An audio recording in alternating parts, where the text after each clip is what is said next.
सेबी को फर्जी balance sheet दिखा दी कंपनी ने, उसी आधार पर एलआईसी ने पैसा लगा दिया।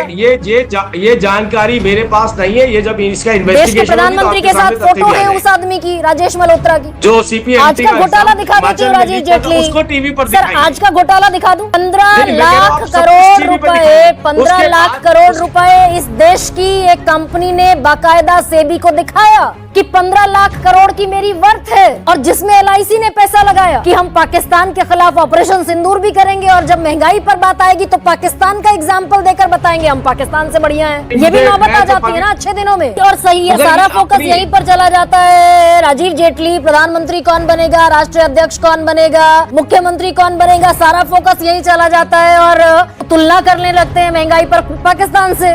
दोस्तों, आज देश का मेनस्ट्रीम मीडिया, जिसे आप गोदी मीडिया कहते हैं, उसकी प्राथमिकताएं देखिए क्या है।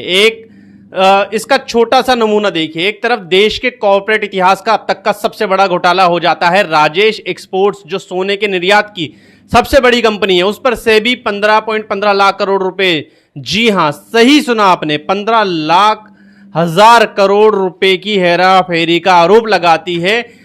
ये कोई छोटी मोटी रकम नहीं। इस कंपनी ने अपने 99% से ज्यादा रेवेन्यू फर्जी दिखाया है। इसी कंपनी में देश के आम आदमी की मेहनत के पैसों से बनी एलआईसी यानी कि लाइफ इंश्योरेंस कॉर्पोरेशन का 10% से ज्यादा पैसा फंसा हुआ है।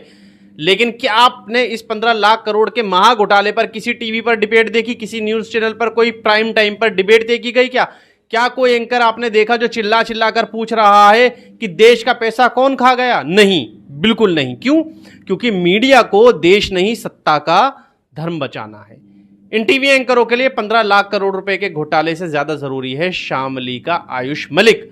शामली में एक करोड़पति का बेटा आयुष, जो 30-32 साल का है, एक बालिग इंसान है, मीडिया के कैमरों के सामने आकर खुद कह रहा है, मैंने 12 साल पहले अपनी मर्जी से इस्लाम कबूल किया था, मैं मोहम्मद अली हूं, मेरे ऊपर किसी चांदनी कुरैशी या किसी मुस्लिम लड़की का दबाव नहीं है, ना ही मुझे अपने परिवार की करोड़ों की संपत्ति चाहिए। लेकिन मीडिया को सच से क्या मतलब? उनके आकाओं ने उन्हें स्क्रिप्ट दे दी है, इसे लव जिहाद बनाओ, लव जिहाद बनाओ, लैंड जिहाद बनाओ, कोई सा भी जिहाद बना दो, इसे ब्रेन वॉश का नाम दे दो, महापंचायतें बिठाओ, समाज में जहर घोलो।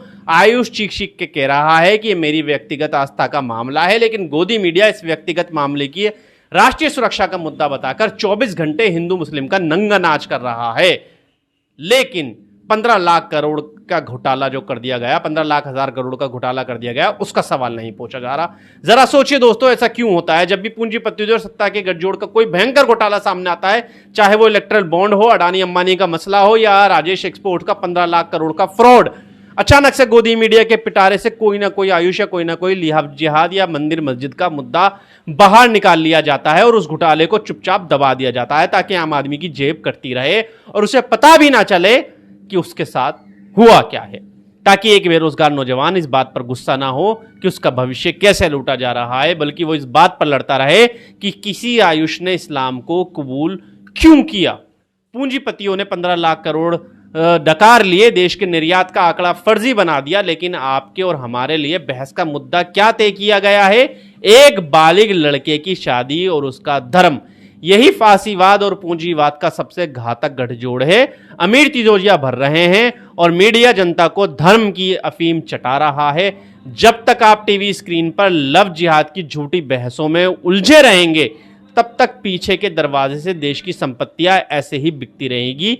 ये मीडिया आपको कभी नहीं बताएगा कि देश कैसे लूटा जा रहा है, इसलिए आपको अपनी आंखें खुद खोलनी होंगी। इस गोदी मीडिया के फैलाए जहर को पहचानिए और सवाल पूछिए, 15 लाख करोड़ कहां गए? अब देखिए कैसे गरिमा सिंह ने लाइव डिबेट में मोदी प्रवक्ता की बैंड